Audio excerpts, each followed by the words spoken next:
Without so much as a warning, life hangs in the balance. Human endeavor turns to chaos. And within seconds, nothing will ever be the same. Ever.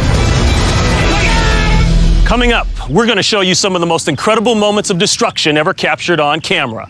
From a race car crushed into oblivion with the driver stuck inside, to the most destructive industrial explosions in American history. Strap in, take a deep breath, because this is Destroyed in Seconds.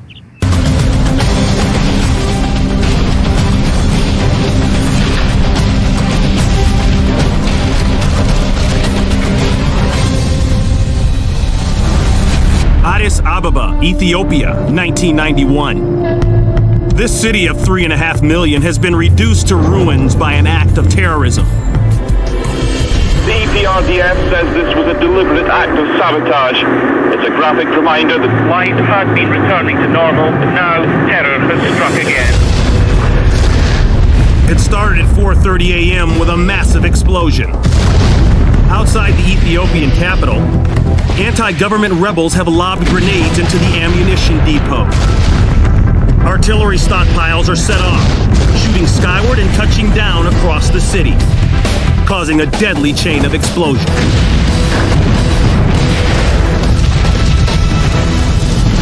The smoke is so thick that it obscures many of the secondary explosions. As day dawns, rocks, masonry, and chunks of metal rain down upon the thousands who flee the city center. Hindered by fire and debris, emergency workers are unable to reach many of the countless wounded. Apartments, offices, and 5,000 homes are destroyed. More than 100 people are dead. 3 days after the initial explosion, the city still smolders. For now, quiet has returned to Addis Ababa, but in this volatile political landscape, the question is always, for how long? despite the relative calm of the past few days, the situation here is still very volatile.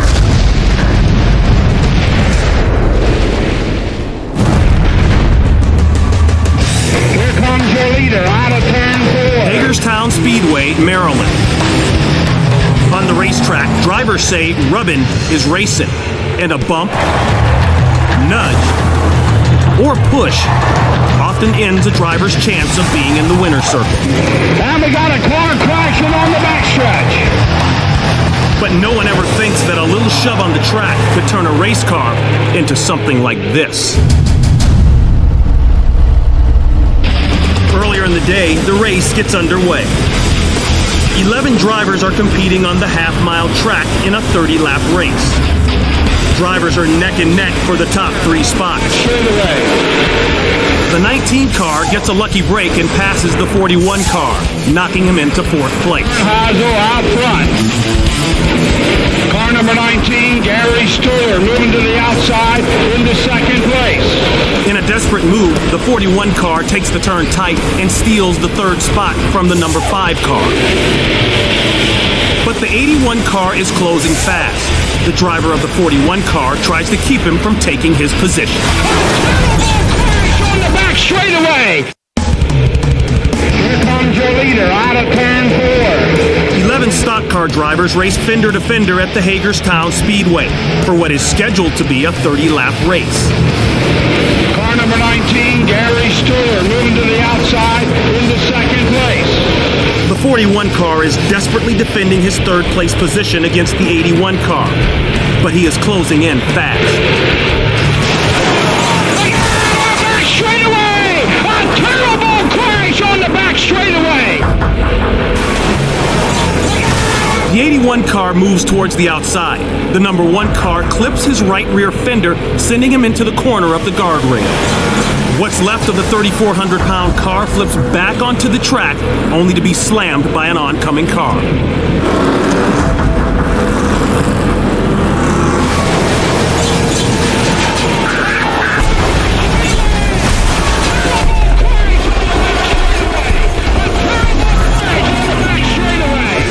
Everybody stand back and let the qualified personnel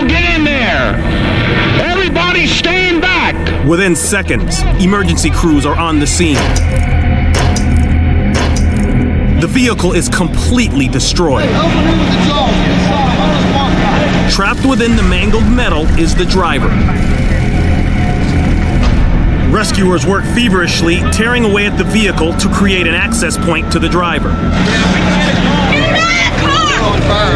Get it out of the I don't care getting out of the car!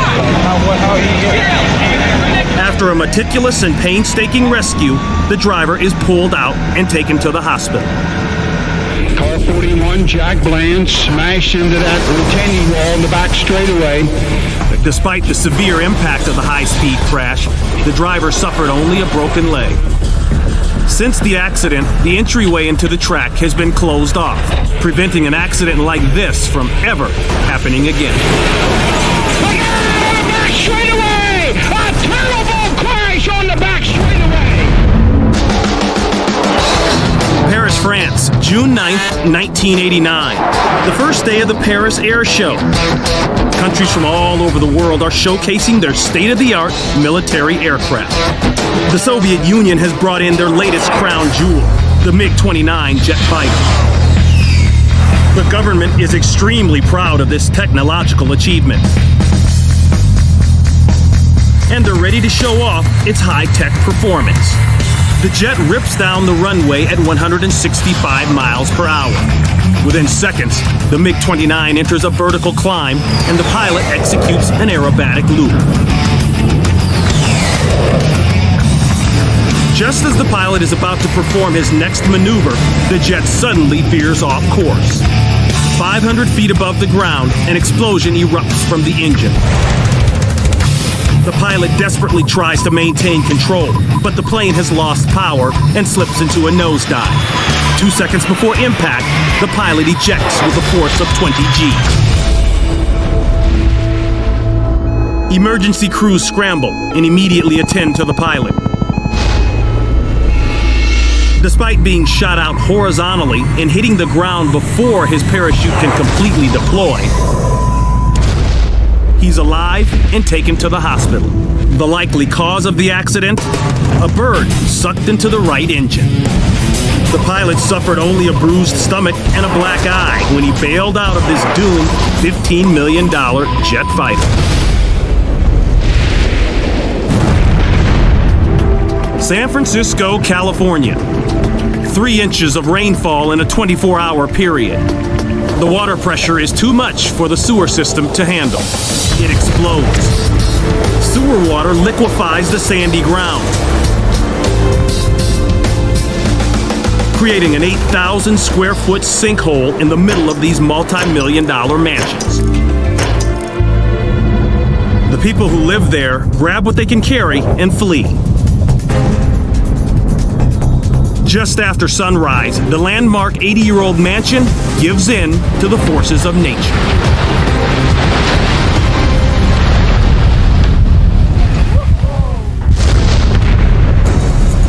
Just seconds before the giant hole in the ground claims the house, the floor falls away, dumping everything inside into the water-filled pit.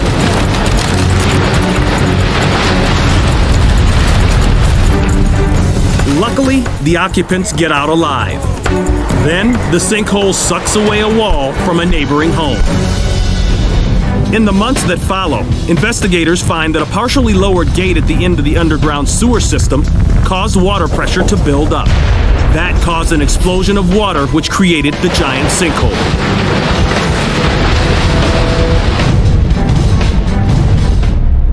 More than a dozen years later, the sinkhole is gone, and all that remains is this vacant lot.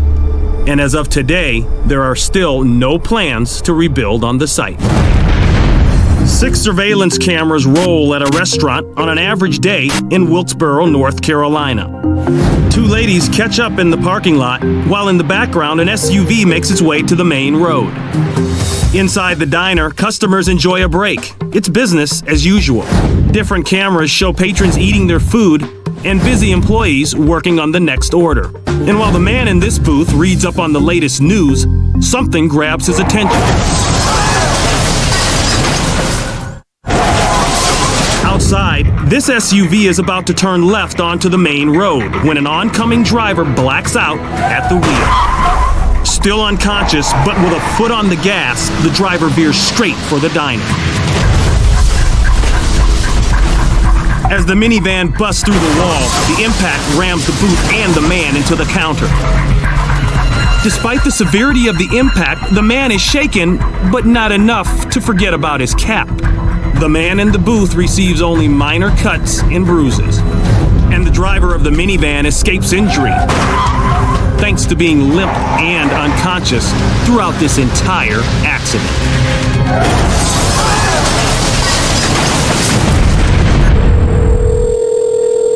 911, what is your emergency? A bulldozer levels a building in Granby, Colorado. Then another. And another. It's part of a meticulously planned citywide demolition project. The bulldozer went crazy. But this plan wasn't put together by city engineers or construction workers. Just received a 911 call reporting that there is an out-of-control bulldozer. It's the brainchild of an angry man with a grudge against a lot of local people and businesses.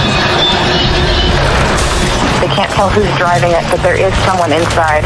The man inside this armor-plated bulldozer is Marv Heemeyer. As horrified townspeople run for their lives, Heemeyer wrecks buildings and vehicles one after another. So we do have a dozer that's completely armored and it is tearing down buildings. And he's ready to take on sheriff's deputies or anybody else who stands in his way. It's a bad situation, guys. We might need SWAT team. Heemeyer's an accomplished welder who spent a lot of time inside a secret workshop. Yeah, it's all encased in metal, and you can't see who's driving or anything.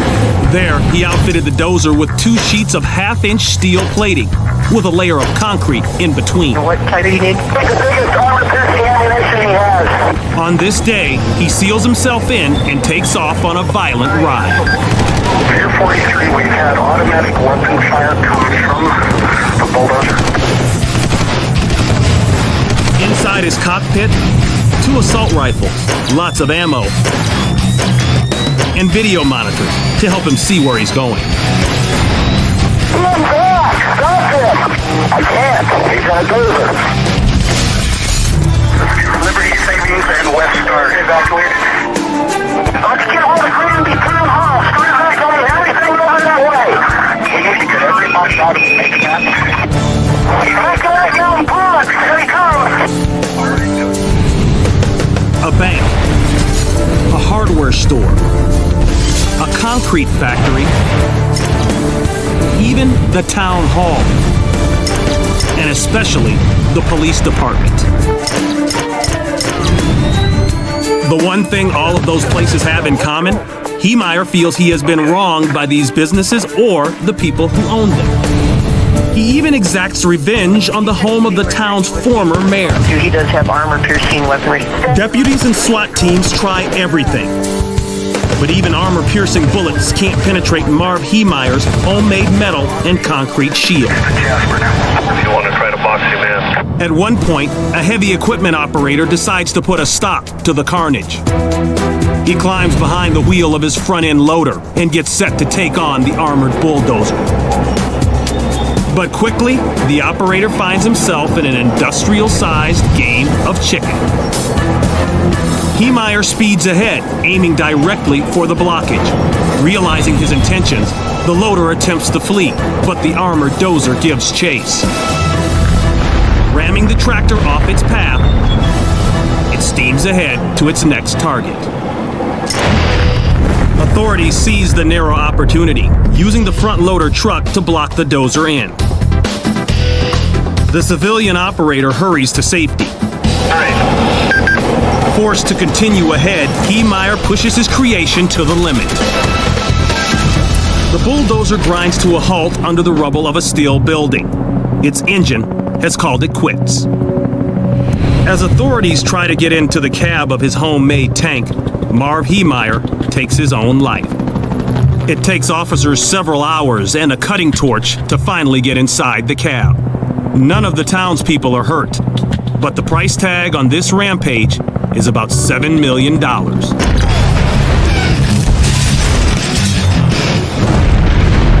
A Texas state trooper pulls this driver over and proceeds to issue her a speeding ticket while her passenger remains in the car. Afternoon, Texas Highway Patrol. Can you step on back here to the rear, please? Just inches away from them, traffic is roaring by. Let me get you to come on over here. Let's get off the side of the road, out of the way of that traffic there, so neither one of us get run over. Ma'am, the reading for your stop today is for your speed. You're traveling a little bit too fast. The officer proceeds to his patrol car to run this woman's information, and after a few minutes, he returns. Let me get you to come on over here, man. If you're up here and anybody hits the back of my patrol car, there's a good chance you're going to get caught somewhere in between that car and your car. I don't want that to happen to you. For this Texas lawman, it's all business and all about safety. See?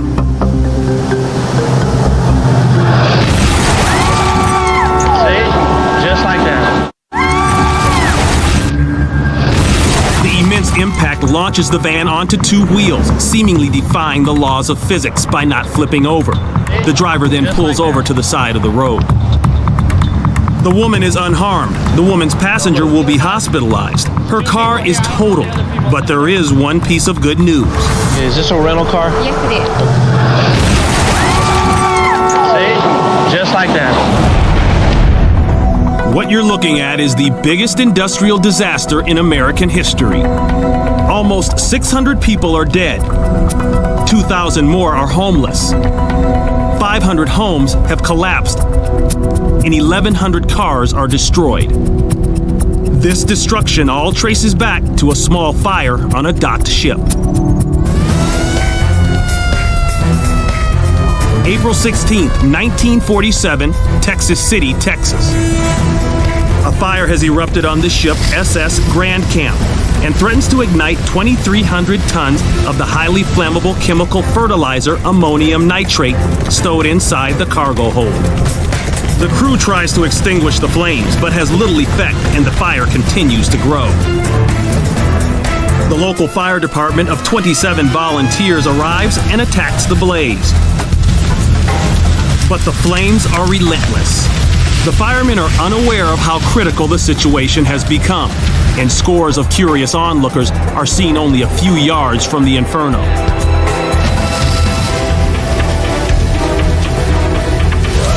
Then, the ammonium nitrate ignites.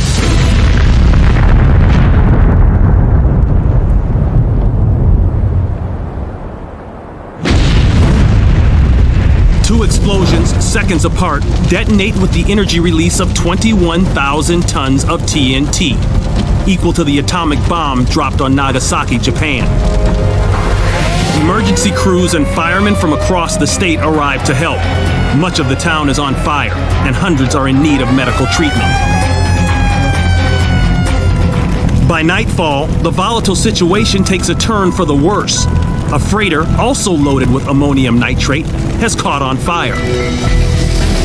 Firefighters risk their lives to douse the flames, knowing another major explosion could detonate at any moment.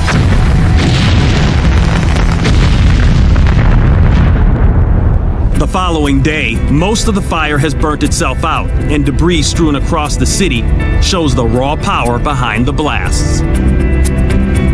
A barge now sits in a parking lot 200 feet away from the water. Cars in the lot resemble a junkyard. An airplane that was knocked out of the sky in mid-flight lies in pieces. Every house within a 1-mile radius has collapsed. Property damage was estimated in the hundreds of millions. 581 people died as a result of these blasts, and hundreds more were injured. To help put these explosions in perspective, the force of the blasts were 850 times stronger than the bomb that destroyed the federal building in Oklahoma City, a bomb which was largely composed of ammonium nitrate.